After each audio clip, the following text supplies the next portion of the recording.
Welcome to part 2 of chapter 2 Political Science, class 10th Federalism.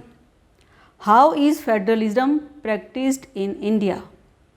जो ये success है federalism की इंडिया में, इंडिया को एक सक्सेसफुल फेडरल कंट्री कहा जाता है और ये जो सक्सेस है ये डिपेंड करती है इंडिया की जो नेचर है डेमोक्रेटिक पॉलिटिक्स की, जिसकी वजह से लोग इकट्ठा रह पाए और जो डाइवर्सिटी की रिस्पेक्ट है, ये सारी चीज़ें इंडिया को एक successful democracy, successful federal country बनाते हैं. There are 3 ways to understand how federalism is practised in our country. Number 1 linguistic states, number 2 language policy of India and number 3 centre state relations. Linguistic states.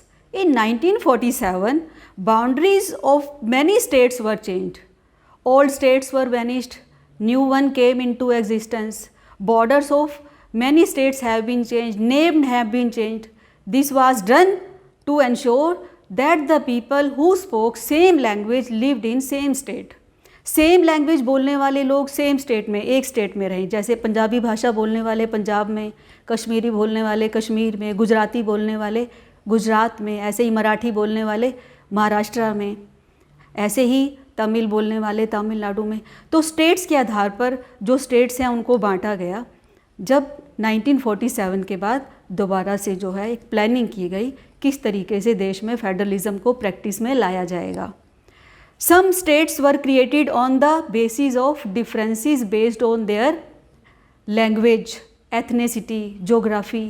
For example Nagaland, Uttarakhand and Jharkhand. इन states को यहाँ की geography के, ethnicity के और language के आधार पर, culture के आधार पर बांटा गया. Language policy in India. Our constitution did not provide the status of national language to any one language. Hindi was recognised as official language for country, but Hindi is mother tongue of only 40% people. इसलिए हिंदी को भी national language नहीं बनाया गया. To protect other languages and to safeguard other languages, many provisions were made in constitution. Except Hindi, there are 21 other languages which are kept in the list of scheduled languages. And a candidate who want to take examination for central government position, he may opt to take examination in any one of these languages for examination. Means ये जो 22 languages हैं इन सभी को जो है scheduled languages का दर्जा दिया गया. सेंट्रल गवर्नमेंट के लिए पोजीशन के लिए जो भी एग्जामिनेशन होगा उसमें कोई कैंडिडेट जो है इनमें से किसी भी एक लैंग्वेज को ऑप्शन के रूप में चुन सकता है, एग्ज़ाम दे सकता है इस लैंग्वेज के माध्यम से. States to have their own official languages. तो जो हमारे कॉन्स्टिट्यूशन मेकर्स थे उन्होंने किसी भी एक लैंग्वेज को इतनी ज़्यादा इम्पोर्टेंस नहीं दी. कॉन्स्टिट्यूशन में ऐसा लिखा था कि 1965 के बाद ऑफिशियल पर्पस से इंग्लिश लैंग्वेज का यूज़ ख़त्म कर दिया जाएगा. लेकिन बहुत सारी नॉन हिंदी जो स्टेट्स थी उन्होंने डिमांड किया कि इंग्लिश का यूज़ जो है उसको कंटिन्यू रखा जाए. States like Tamil Nadu, a violent movement was started. So जो हमारे नेशनलिस्ट लीडर्स थे उन्होंने जो है फ्लेक्सिबिलिटी की पॉलिसी अपनाई और इंग्लिश को डिसकंटिन्यू नहीं किया, जिस वजह से ये जो फ्लेक्सिबिलिटी थी हमारी कंट्री के लिए बहुत एडवांटेजेस लेकर आई और श्रीलंका जैसी किसी भी पोजीशन में जाने से हम बच गए. जैसे श्रीलंका में हमने देखा था ना कि सिविल वार हो गया लैंग्वेज को लेकर, किसी एक लैंग्वेज को प्रमोट किया जा रहा है. तो हमारे कंट्री में ये एडवांटेज रही, जो फ्लेक्सिबिलिटी है लीडर्स के थॉट में, वो एक एडवांटेजियस पॉलिसी रही लैंग्वेज पॉलिसी में अगर हम देखते हैं तो. इंटर स्टेट रिलेशंस, ये तीसरा तरीका है जो हम सीख रहे हैं कि how federalism is practised in India. पहले हमने देखा language policy, linguistic states, language policy. अब ये थर्ड है सेंटर स्टेट रिलेशंस. तो ये सेंटर स्टेट रिलेशंस जो हैं ये डिपेंड करते हैं to a large extent on ruling party and leaders. उनके थॉट्स क्या हैं, उनकी थिंकिंग क्या है. When the ruling party at state was different for a long time, जब लंबे समय तक सेंटर में एक ही पार्टी की गवर्नमेंट है और स्टेट में डिफरेंट पार्टी की गवर्नमेंट है, तो जो स्टेट है वहाँ पर स्टेट गवर्नमेंट्स की पावर को अंडरमाइन किया जा सकता है।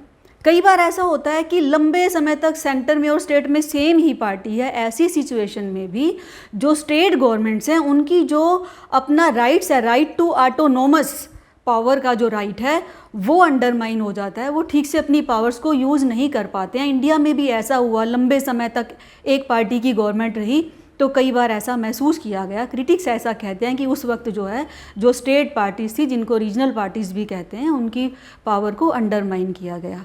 But after 1990 it was changed and new regional parties came into existence. 1990 के बाद चेंज हो गया और बहुत सारी रीजनल पार्टी स्टेट्स में जो हैं उनका उदय हुआ।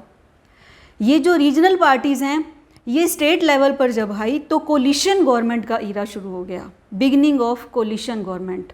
Collision government is a government formed jointly by 2 और मोर पॉलिटिकल पार्टीज़। अलायंस बन गए, UPA, United Progressive Alliance, Congress की सहयोगी पार्टियाँ, ऐसे ही NDA, National Democratic Alliance, Bharatiya Janata party and pro भारतीय जनता पार्टी की जो सहयोगी पार्टियाँ रही वो सब मिलकर एनडीए बन गया और कोलिशन गवर्नमेंट का जो है वो राइज हो गया, जिसकी वजह से जो पावर्स थी वो पॉलिटिकल पार्टीज़ में डिवाइड हो गई। आपने 1 चैप्टर में देखा ना, different forms of power sharing among different political parties. तो ये पावर शेयरिंग और ज़्यादा हो गई रीजनल पार्टीज़ के आने से।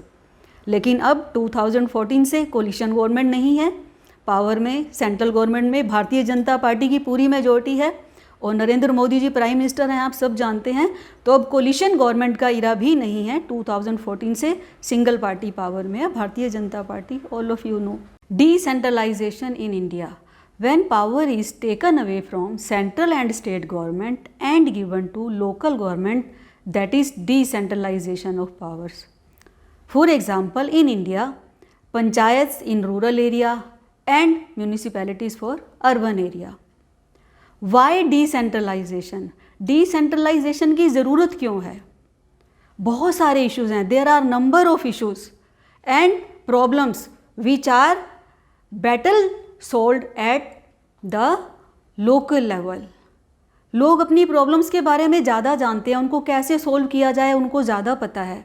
अगर उनके पास ऐसा चांस हो, ऐसी पावर हो उसको सोल्व करने की, तो दी बेस्ट वे है प्रॉब्लम्स को सोल्व करने का। People have better knowledge about the problems and issues of their areas and they have better ideas where to spend the money and how the things can be managed efficiently. इसलिए decentralisation ज़रूरी है।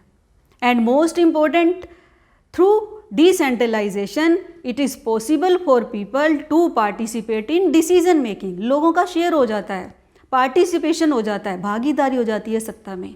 गांधी जी ने भी तो कहा था कि जब तक हर व्यक्ति को ऐसा नहीं लगेगा कि उसकी भी भागीदारी है डिसीजन मेकिंग में, तब तक ट्रू डेमोक्रेसी नहीं आएगी। Major steps taken in 1992 toward decentralization. The idea of decentralization was recognized in Constitution and many efforts were done to apply the idea, but it was not sufficient. In 1992, there was amendment in Constitution and some provisions were made to make decentralization more effective. Now it is constitutionally mandatory to hold regular elections for panchayats in rural area and municipality in urban area. इससे पहले भी बहुत सारी states में जो है इस system को शुरू किया गया, लेकिन रेगुलर इलेक्शन ही नहीं थे तो एफिशिएंट नहीं हुआ। जब 1992 में कॉन्स्टिट्यूशन में जब अमेंडमेंट हुआ तो इसको मैंडेटरी कर दिया गया कि रेगुलर इलेक्शन होंगे म्यूनिसिपैलिटी के लिए और पंचायत्स के लिए। Seats are reserved for elected bodies and for institution heads for scheduled castes, scheduled tribes and other backward classes. 33% seats are reserved for women in these bodies. State election commissions were made in states to arrange these elections and to select local self-government.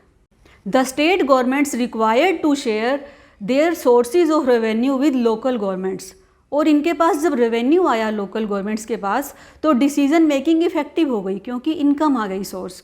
जो income का source आने से effectively ये system जो है वो work करने लगा। Local government structure in rural area, the local government structure goes up to district level.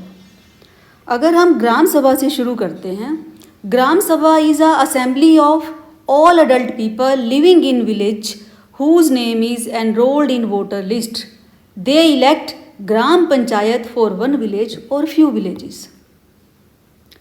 सभी अडल्ट पीपल जिनका नाम वोटर लिस्ट में है वो सब वोट करते हैं और ग्राम पंचायत को इलेक्ट करते हैं।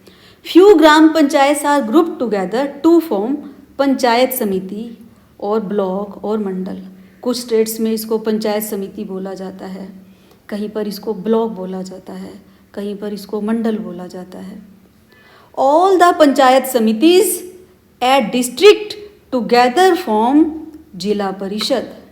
जो पंचायत समितिज होती हैं एक डिस्ट्रिक्ट में, जितनी भी पंचायत समितिज हैं वो सब मिलकर जिला परिषद को फॉर्म करती हैं।